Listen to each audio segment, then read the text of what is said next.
right. Well, welcome everybody. My name is Ara Tapuzian. I'm the Executive Director of Michigan Venture Capital Association.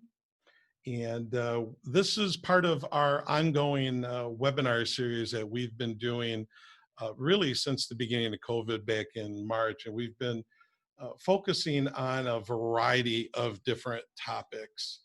And several of those have come from areas that we cover in our annual research report that we did, that we release every year and that we released a few months ago. So today's topic will discuss diversity in Michigan's entrepreneurial and investment community. But first, I'd like to thank our service providers. They are our members that help sponsor these series, and we're very thankful to have them as part of MVCA. So real quickly, GDI Infotech, Sandrowski Corporate Advisors, Jaffe Wright, Hauer and Weiss, Pepper Hamilton LLP, Varnum Law, Bodman Attorneys and Counselors, Gunderson Detmer, Bank of Ann Arbor, Fishman Stewart Intellectual Property, Kerr Russell Attorneys and Counselors, Gallagher, Plant Moran, and Warner Norcross and Judd. By the way, all of these service providers can be seen on our website. If you go to michiganvca.org and click under service providers, you can find some more information about them. So certainly discussing diversity in the ecosystem is an important topic, and it's also an area which we've been, like I said, covering in our report for the last few years. We've got a couple of great panelists to really go over, really probably just touch the surface on a lot of this area. We have with us Carolyn Cassin, President and CEO of Michigan Women Forward and General Partner and Co-Founder, the Belle Michigan Impact Fund. And Carolyn accepted the leadership of Michigan Women Forward, Michigan's only public statewide organization dedicated solely to helping women and girls realize economic self-sufficiency and social equality. Highlights of her accomplishments at MWF include the development of a microloan fund for women-owned and managed businesses and an early-stage venture capital firm for women, Belle Michigan Impact Fund, of which she is the general partner. We also have Erin McClendon. Erin is an entrepreneur in residence with Detroit Venture Partners. Detroit Venture Partners is an early-stage venture capital firm based in downtown Detroit. Erin primarily provides portfolio and business incubation support through special projects as well as source and diligence investment opportunities. Prior to joining Detroit Venture Partners, Erin had stints managing supply chain projects at GM and IndustryStar. In 2017, Erin became a Venture for America Fellow and also serves as a board member for the National Association of Black Suppliers Scholarship Fund. So before we start, thank you, Carolyn. Thank you, Erin, for being part of this today. And we're looking forward to certainly this discussion. I think before we start, what I'd like to do is hopefully successfully share my screen with everyone to hopefully you all can see that. Really to give some basis for the beginning of this discussion, I wanted to really highlight some of the information that we do put in our research report, just to kind of give you a clear picture of what we are seeing both in Michigan comparatively to the rest of the nation. And so I'm going to go through these somewhat quickly because I do want to get to the discussion, but you can see here as far as total capital invested in Michigan, with 71 startups that equate to 2.1 billion from venture capital firms. And by the way, this is our 2020 report that reflects obviously 2019 year, which was a good year in general. Of that, 146 million was vested in 22 Michigan startup companies led by a CEO who is a member of an underrepresented group. You can see that 29.4 million invested in female startup, 109.2 million invested in racial minority-led startups. I'm going to go through some of this fairly quickly, but again, folks can certainly go to our website to get some more information on that. Diversity in Michigan's venture capital community. 16% of VC professionals in Michigan are racial minorities, which is compared to 24% nationally. And just as a reference point, 39% of the US population are racial minorities. 16% of VC professionals in Michigan are female, compared to 21%. And we know that half of our population is female. And then none of the VC professionals in Michigan identify as LGBTQ+, and that represents obviously 5%, nationwide. This next one gives you a little bit of a graph just to kind of show you that, here's what we've been tracking for the last 6 years. The numbers fluctuate a little bit. They go up. They're not going up all that much, but this gives you a little bit of an idea of where we are in comparison. And this really just highlights some of the numbers I read off to you. When we switch over to the entrepreneurial community portion, 13% of Michigan venture-backed startups were led by a CEO who is a racial minority, compared to 5.6% of CEOs of Fortune 500 companies nationally. 39% of the US population are racial minorities. If we jump down, 10% of Michigan venture-backed startups were led by female CEO, compared to 7% of CEOs of Fortune 500 companies nationally.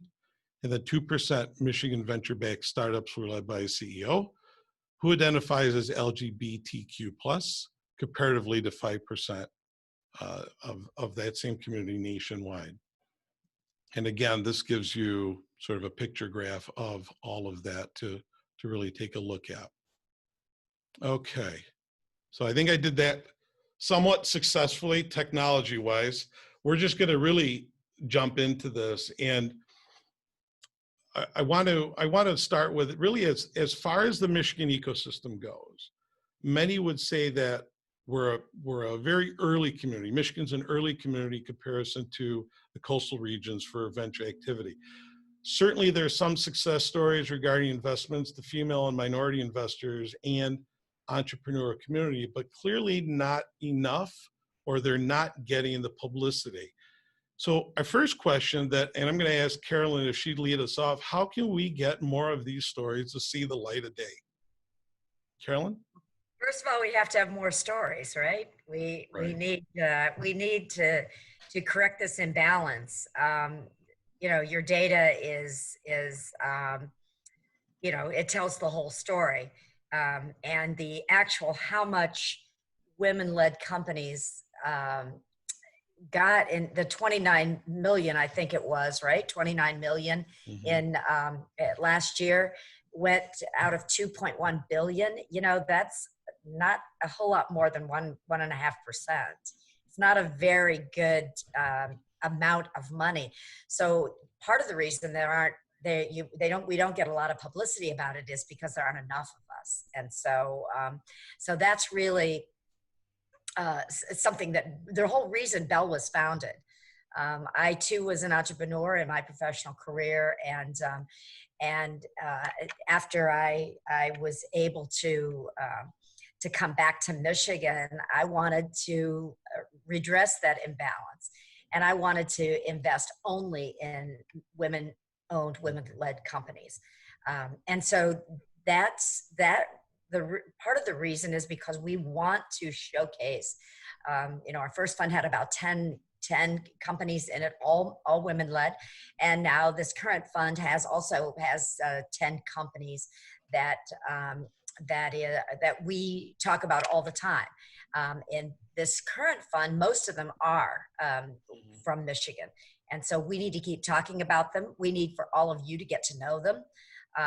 We need for MVCA to highlight them and talk about them and brag about them, talk about them with your communities, and make sure that they get the kind of opportunity to be an important part of this ecosystem.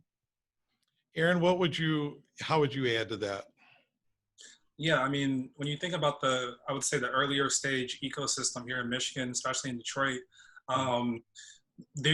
as Carolyn said, there are, number of stories that are success stories within entrepreneurs. And even investors. But what you see is a lot of people that are kind of quote unquote successful didn't necessarily make their money from building a venture-backed company. So I think from what I've been able to observe is, really kind of figuring out, okay, who are the entrepreneurs, who are the people out there that are successful. They may not be successful compared to like Silicon Valley standards, whatever that means, but they have built something meaningful. They do have expertise. And I think we should spend more time kind of building relationships with those people in our ecosystem to kind of just like not like educate them on like the values and the benefit of them being a part of the venture ecosystem. I think that's more so for the earlier stage part of it, because as we know, usually founders, when they're going out to raise, their first rounds of capital is usually angel investors. And so I think it's important that we kind of cultivate the angel community here just as much as we do with the institutional capital. Aaron, do you think that there are some different factors or nuances that are prohibiting the telling of these stories? Prohibit? Well, I mean, the easiest answer would be just the Midwest humbleness. Right. As I mentioned before, a lot of times people have built really, impressive companies, but you never even hear about it because, they usually don't like to toot their own horns. Even myself, I don't like to toot my own horn as someone, growing up here. And so I think we have to do a better job of really kind of like giving platforms to people and maybe like kind of tooting their horn for themselves. Well, I think at first we need to, in the investor community, be more intentional about building relationships with people that have expertise in the region, even if it's not something that you would traditionally associate with like high growth venture-backed tech startups. Right. Okay. Carolyn, how do we tell some of these stories, or what have you been doing that's been successful in sharing the stories far and wide? Well, I talk about them all the time. I make sure that when somebody asks me to be on a panel, I suggest one of them because they need to get there. They need to get out there. You don't need to hear from me. You need to hear how to do it. If you're maybe an investor, we like to talk to each other, but if you're an entrepreneur, you need to get to know these people. And if you want to get to know a female entrepreneur who's in the process or has been successful, go on our website. Every single company is profiled, and we can and we'll connect you.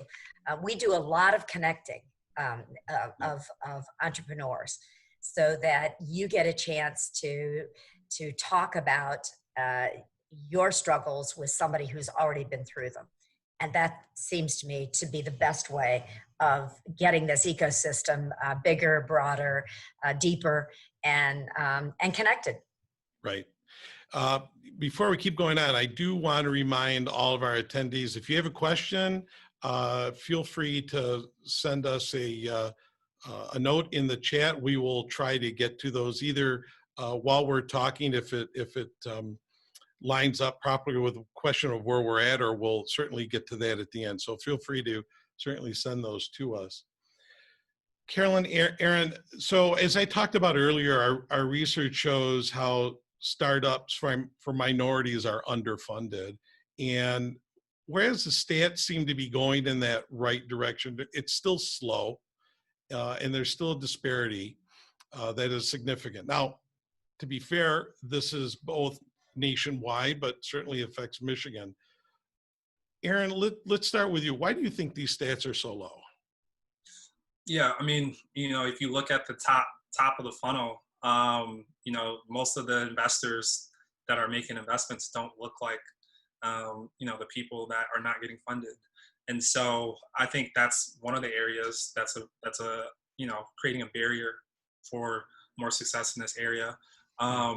But beyond that, I would say just like, at least for me, for example, like I was someone that didn't necessarily know the whole venture capital startups ecosystem. Like I think when I was younger, the first time I was kind of like exposed to this was like movies, like a movie like The Social Network, right? Where it's like, oh, wow, like I can do this. I can build a company and raise capital and do all this stuff. So it was like, it sparked my curiosity, but it wasn't until I got into school and I met Jeffrey Rinfeld, which is actually on this call in the audience I've seen, but he kind of sat me down and kind of told me about his career as an entrepreneur, as well as what he's doing now in the investment world. And so I'm definitely appreciative for people like him that kind of like took the time to just kind of share his knowledge and resources with me. And he told me, like, if there's anybody that I want to connect with, just let him know. And so when I was first early on in my process of trying to get into venture, Jeff was like a huge part in just introducing me to people and kind of just telling me about what to expect and some of the reasons why he's in the world that he's in. So I think like we need more of that. We need more people kind of getting in front of people before they're entrepreneurs. Okay. I think that's one. I could keep talking, but. Well, you brought up Jeff's name, and Jeff has a question, which is an excellent one that we should ask. And what are other regions doing that, we could, as a state of Michigan, take a look at as models for us to follow? Carolyn, Aaron, which one of you would like to answer that? Well, we follow this pretty closely through the different funds. There are 20 some of us there. I used to say 22, but I think a couple more have started of funds like ours that invest solely in women and women-led businesses. And so we connect with each other every month or two. We get on a call and talk. And here's the significant thing that is different. Most of these other states and other parts of the country, they're government entities, whether it's a state fund or a quasi-state fund, invest where they want to see the ecosystem go. Mm-hmm. And most of them have invested in funds, and that has not been, that are minority-led or that are women-led, or that are investing in those two areas. And that has not been the case here in Michigan. So one of the things we can do is unleash some of the state dollars, because it shows a commitment. And so I've actually been talking to MEDC about that if you want to change the game, I think the data shows that, I'll be about, at 230 years old or something before we actually reach parity. And, because the progress has been so slow and so incremental. So if you it's not unlike starting a business. You need a bolus of capital to be invested for you to scale and grow. And if we want to scale and grow women and minority, both investors and entrepreneurs, we have to invest in them. Aaron, what other factors? So Carolyn talked of state funding. What other factors do you think need to change in order for us to have better looking stats, for us to really accomplish these proper goals? Yeah, I mean, I would say we definitely need more diverse investment group across the state. And then also, like, I think comes from an experience part and also from a younger kind of up and coming talent part. And one of the examples that we're implementing to help to, be a part of the solution is we actually created a fellowship program for MBA and undergrad students that, may or may not be based in Michigan, but creating a fellowship where 4 days out of the week, they're working at one of our startups. And then 1 day out of the week, they're spending with us, kind of learning the whole investment landscape, working on their own investment thesis, and sitting in roundtable discussions with entrepreneurs and investors. So as I mentioned before, I didn't really have a network, like a big startup venture network before meeting Jeff, kind of like replicating that process for some of these students that are top notch, like they're very talented, but because they might go to Michigan, they might go to some of these schools where venture capital might not be something that's accessible to them, or startups might not be accessible to them in the same way as other opportunities are. And so again, getting in front of them before they want to start companies, kind of creating a program, and just being intentional about like how we source our pipeline, right? Like making sure that we're getting it out to different schools. Like, yes, we're getting it to the Michigan schools, but we also want to get it out to the HBCU programs, and just really tapping into our network and being proactive. And it's something that we can improve on as well. But that's just one thing that we've done, which is like, how do we help be more intentional about the talent that we hire, both within our firm, but also within our portfolio. Yeah, it's really about yeah, go ahead. intentionality. I mean, it's really about, that's exactly the right word, because it is about every single person who's listening in today, and you asking it every time with MVCA, you know, where are the women? Where are the minorities? You know, Right. if you don't see them, there's something wrong. Then you're not really representing the whole group of either investors or entrepreneurs. And so just be very intentional about asking that question. Who's missing from this table? Yeah. Yeah, and I would add to that, you know, and by being intentional, that doesn't mean you have to create a program for women, or like specifically for women, or create a program specifically for Black people. You know, it's just, no, we're going to create this program. We're going to provide resources, but we're going to be intentional about connecting and getting this in front of different people that might not look like us.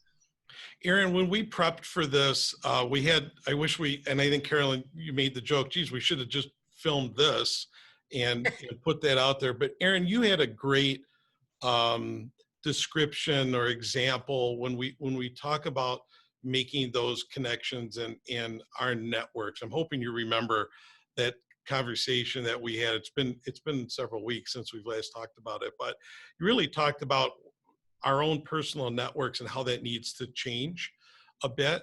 Can you address that a little bit? Because I think that was pretty important to cover.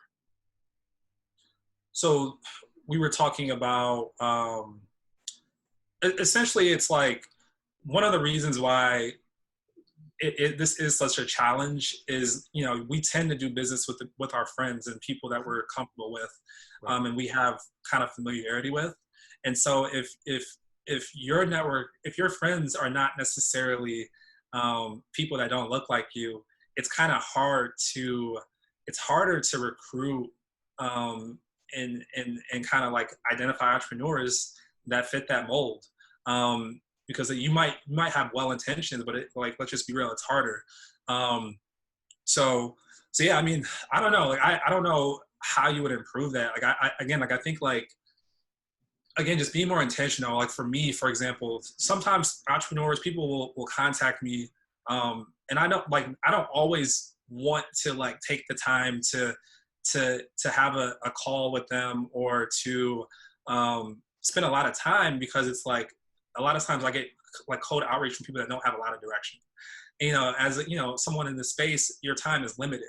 And so it would be easy for me to just ignore it, but I still take the time to kind of like take those calls and to actually understand what it is that they're building, just so I can offer my feedback and perspective on it and spend more time. And I think we might have been, maybe the anecdote that you're alluding to is, you know, there was a founder actually that one of my friends introduced me to, was a minority founder that was like, on the surface, the business didn't look like a venture scalable business, right. But there was something in that entrepreneur that my friend said, hey, you have to talk to this guy. I think what he's doing is interesting. So I listened to my friend, I met with the entrepreneur, and I spent probably about a month with this founder on a weekly basis, just kind of checking in with them, learning about his business, learning about what it is that he wants to do, like what his vision is, and just kind of sharing my perspective. Because again, it's like, if it wasn't for people kind of sitting down and telling me about, you know, venture and different ways of building a company, I would not have the context. Yes, there's a ton of resources online. There's a ton of accelerators that you can tap into, but I just think that it doesn't really, it's not real. You know, I feel like those one-on-one kind of relationships are the ones that make the biggest difference, in my opinion. So yeah, like, I spent time just like understanding what this founder was building, and just from our conversations, he was able to go from a company that, you know, was doing okay, to a company that actually got into an accelerator and raised a round of capital. Right. And so I just find that those conversations, and not just one conversation, but just real kind of back and forth, it shows that you care. And, like entrepreneurs will really appreciate that. And like that entrepreneur, then, well, he has friends, she has friends, right? And so they're going to tell them the same things. And like, they're going to be an example for their networks. And then they're also going to, you're going to also be another person that they can connect you to. But, and I guess the last part of that is once I felt like that entrepreneur was at a point where, he was thinking about, okay, how do I actually scale this and go to the next level? That's when I opened up my network and I said, hey, let me introduce you to this person. He's a lawyer. Let me introduce you to this person. They're a founder. Let me introduce you to all these different people. I basically ran him through like my own mini accelerator in a sense, Right. to help him get feedback on his business before he actually applied to the accelerator. So definitely, we all need to expand our networks, certainly, and kind of get out of that comfort zone of who we're meeting and who we're talking to. We've got a good question that I want to ask both of you. From a startup deal flow perspective, what are some things investors can do to create a more diverse pipeline? Carolyn, what do you think about that? You can, do exactly what we're talking about here. You can reach out to, if it's not your network, to yours or someone else's, mine or Aaron's, and say, who do you know? We're looking for a company that, that's in this space, or we don't have anybody, that meets kind of diverse requirements. Can you send us somebody? I guarantee you, both of us will send you somebody right away who's raising money, who's we think is a good option, and so I think that's exactly the way you do it. Is you have to start now. Why aren't there more women and minorities entrepreneurs? It is partly because it's the know and trust. They don't know you, you don't know them, they don't trust whether or not you're going to give them a fair shot, and so you have to you have to be the intermediary. You have to always be looking for those people and get to know as many people as you can before you need the money. Always better to do it before you need to raise money. And I find this community the most willing to connect each other here in Michigan. There's never a hesitation. If we think it's a good deal, they'll listen. Yeah, terrific. Is fundraising harder for women and minorities in general for entrepreneurs? Absolutely. Yeah. If you don't think it is, then you're Right. not looking at the data, because getting 1 to 3% of the capital, and minority women actually get less than 1% of the capital. It's just a different language. Yeah. It's a different way of presenting your case. There's a million parts of unconscious bias, I think, in all of it. I don't know that people start out, sit down with somebody and say, I'm not going to invest in them.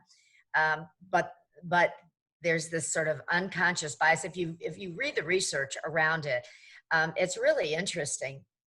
I think there's a lot of things you can do about it, talk about it, maybe go through an unconscious bias training course, because you don't realize how your mind kind of sends signals that, I'm not sure she can do that. She's never done this before.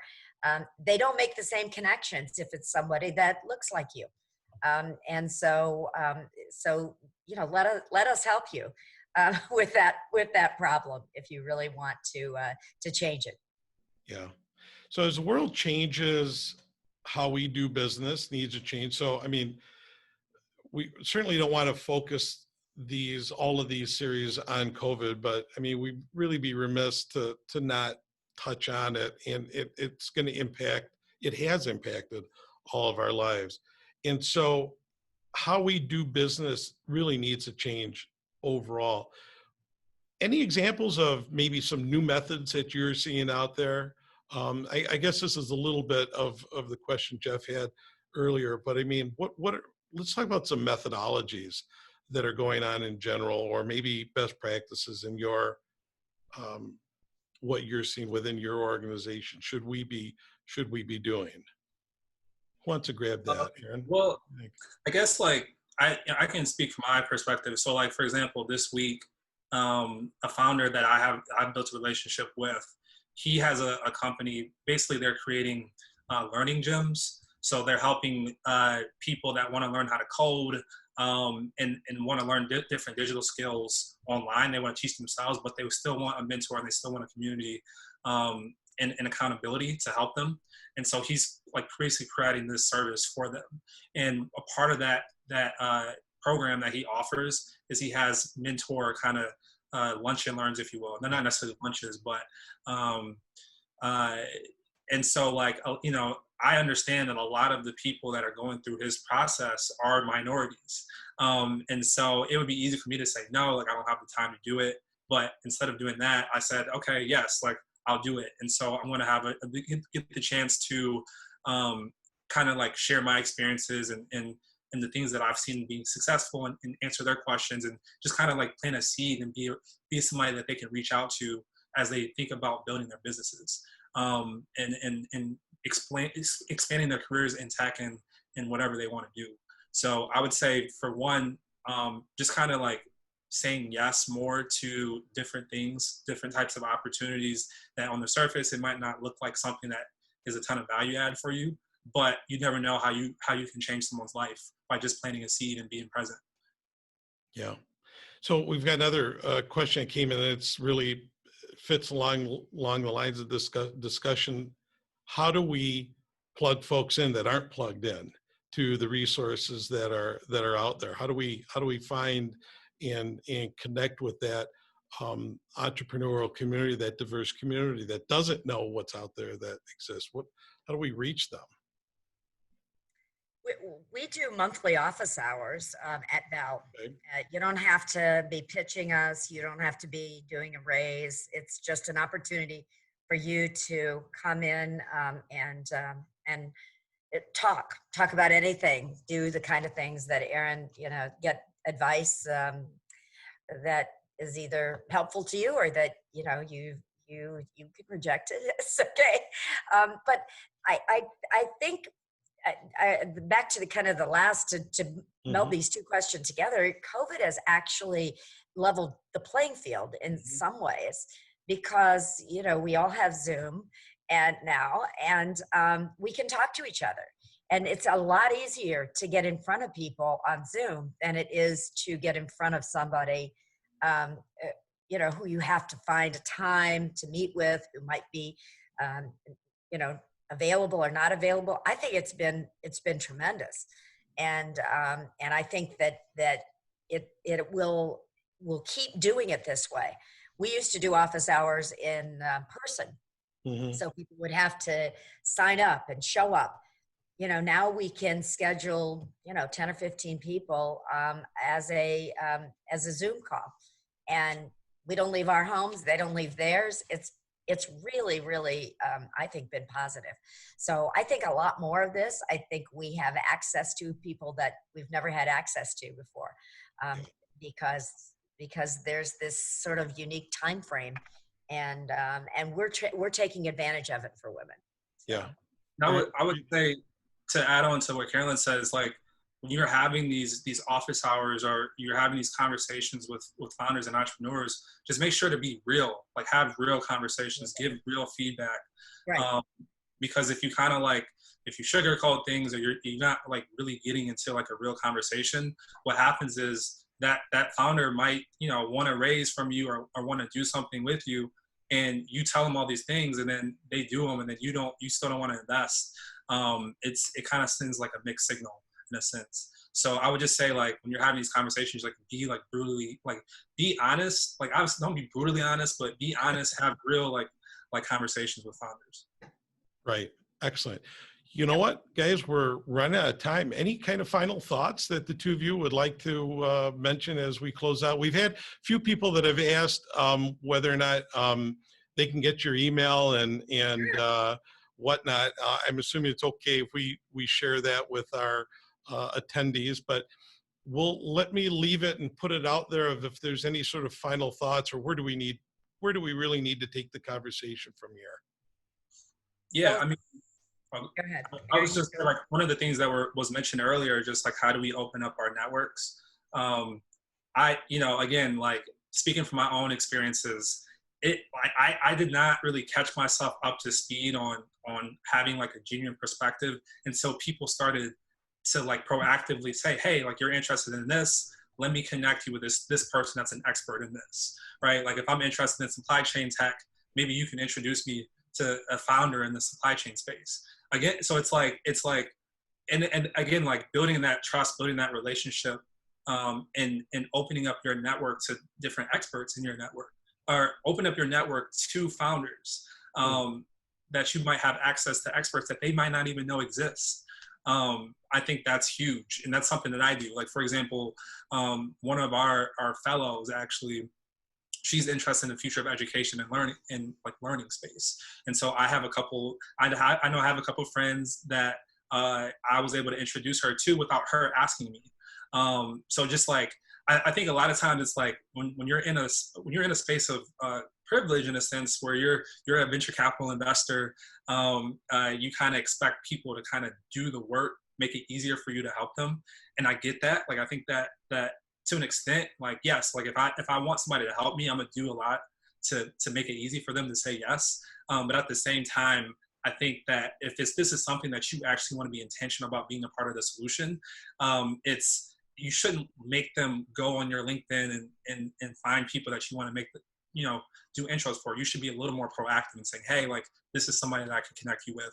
And I just think that's a general approach to just building a startup ecosystem, but especially when it comes to diversifying the pipelines.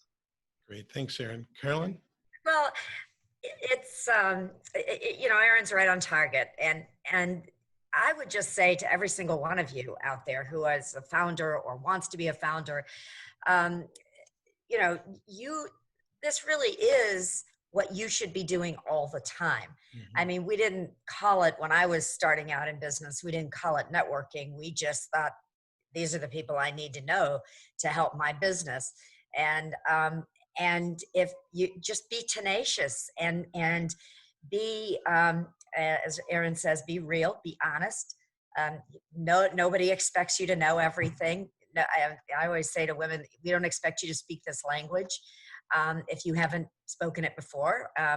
And so let's work together on it.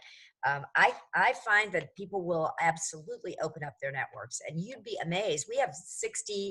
There are 67 women who have invested with Belle that are a part of our limited partner pool. I don't think there's anybody in the world we can't get a hold of if we need to, because they've been so many great places. They've run so many great companies, global companies, national companies. It's just amazing. It's all out there. You just have to go ask for it. You just have to connect up with it. And so start building your database for when you're going to be the person that people come to. Start collecting all those relationships right now and nurture them and get to know them. We want to get to know you. And I think that, if you want things to change, be a part of the force that changes them. So. Right. Well said, both of you. And so I want to thank both Carolyn and Aaron. Thank you for taking some time out of your day to Zoom with all of us. I think you've probably all got a million other Zoom calls, but we're certainly happy that everybody tuned in today. And we're certainly glad that Carolyn and Aaron, you both took the time to talk to us today. For more information on MVCA, you can certainly visit us online at michiganvca.org. We will continue this conversation. We will continue this series as well. And with that, we wish everybody a wonderful day. Thank you.